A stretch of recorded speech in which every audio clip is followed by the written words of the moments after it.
ਕਿਸੇ ਦੀ ਟੁੱਟ ਗਈ ਲੱਤ। ਅੱਛਾ ਜੀ। ਹੁਣ ਜੇ ਲੱਤ ਟੁੱਟ ਗਈ, ਪਿੰਡਾਂ ਥੈਵਾਂ ਦੇ ਵਿੱਚ ਇੱਕ ਦੂਏ ਨੂੰ ਨੱਠ ਕੇ ਇੱਕ ਦੂਏ ਦੇ ਮੋਰੇ ਖਬਰ ਲੈਣ ਜਾਂਦੇ ਆ। ਰਿਸ਼ਤੇਦਾਰ ਵੀ ਸਾਰੇ ਆ ਜਾਂਦੇ ਆ। ਹਾਂਜੀ ਹਾਂਜੀ। ਉਹ ਜਿਹੜਾ ਕੋਈ ਆਵੇ ਆ ਕੇ ਲੱਤ ਦੇਖੇ, ਤੇਰੇ ਦਰਦ ਨਹੀਂ ਹੁੰਦੀ? ਇੱਕ ਆਇਆ ਦਰਦ ਵੀ ਹੁੰਦੀ ਆ ਤੇ ਚਲ ਜਾਇਆ ਕਰਨ। ਅੱਛਾ, ਜਿੰਨਾ ਪੁੱਛ ਕੇ ਦਰਦ ਵੀ ਹੁੰਦੀ ਆ। ਤੇ ਇੱਕ ਆਇਆ, ਉਹਨੇ ਦੇਖਿਆ ਜਿਹੜੇ ਪੱਟੀ ਬਣੀ ਉਹ ਦੇਖੀ ਨਾ, ਕਹਿੰਦਾ ਹੋ ਤੇਰੇ ਤਾਂ ਦਰਦ ਬਹੁਤ ਹੁੰਦੀ ਹੋਣੀ।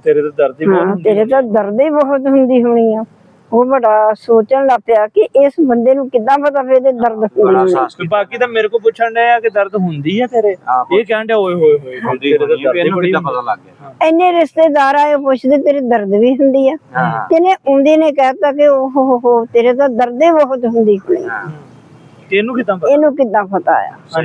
ਉਸ ਬੰਦੇ ਨੇ ਅੱਗੇ ਦੱਸਿਆ, ਉਹਨੇ ਕਿਹਾ ਕਿ ਜਿਸ ਤਨ ਲੱਗੀਆਂ ਸੋ ਤਨ ਜਾਣੇ।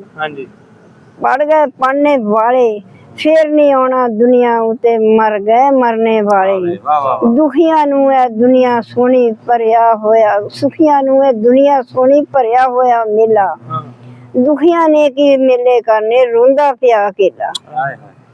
ਤੇ ਦੁੱਖਾਂ ਦੀ ਸਾਰ ਪੁੱਛਣੀ ਆ ਤਾਂ ਕਿਸੇ ਦੁਖੀ ਨੂੰ ਪੁੱਛੋ। ਜਿਹਦੀਆਂ ਲੱਗੀ ਹੋਵੇ ਸੱਟ ਉਹਨੂੰ ਪਤਾ। ਆਪਣੀ ਉਹਦੀ ਲੱਤ ਟੁੱਟੀ ਹੋ ਸੀ। ਉਹਨੇ ਕਿਹਾ ਕਿ ਭਾਈ ਤੂੰ ਫਿਕਰ ਨਾ ਕਰ, ਮੇਰੀ ਲੱਤ ਟੁੱਟੀ ਹੋਆ ਤੇ ਮੈਂ ਤੇਰੀ ਲੱਤ ਦਾ ਅਹਿਸਾਸ ਹੋਇਆ ਆ। ਜੇ ਮੇਰੀ ਲੱਤ ਟੁੱਟੀ ਨਾ ਹੁੰਦੀ ਮੈਨੂੰ ਵੀ ਤੇਰਾ ਪਤਾ ਨਾ ਹੁੰਦਾ। ਇਸ ਕਰਕੇ ਮੇਰੇ ਹਾਂਜੀ ਮੇਰੇ ਬੱਚਿਓ, ਇਸ ਕਰਕੇ ਦੁਖੀ ਬੰਦੇ ਦਾ ਅਹਿਸਾਸ ਕਰਿਆ ਕਰੋ ਤੇ ਦੁਖੀ ਨੂੰ ਪਿਆਰ ਨਾਲ ਮੁਹੱਬਤ ਨਾਲ ਬੁਲਾਵੋ ਤੇ ਦੁਖੀ ਦੀ ਸੀਸ ਨਿਕਲੇ, ਤੁਹਾਡੇ ਸਾਰੇ ਦੁੱਖ ਕੱਟੇ ਜਾਣਗੇ। ਜੇ ਮੇਰੀ ਵੀਡੀਓ ਅੱਛੀ ਲੱਗੀ ਆ ਤੇ ਇਹਨੂੰ ਸ਼ੇਅਰ ਕਰਿਓ ਤੇ ਫੈਲੋ ਵੀ ਕਰਿਓ, ਲਾਈਕ ਵੀ ਕਰਿਓ, ਸਬਸਕ੍ਰਾਈਬ ਵੀ ਕਰਿਓ। ਸਬਸਕ੍ਰਾਈਬ ਵੀ ਕਰਿਓ, ਦੁਆਵਾਂ 'ਚ ਯਾਦ ਰੱਖਿਓ ਜੀ। ਹਾਂਜੀ।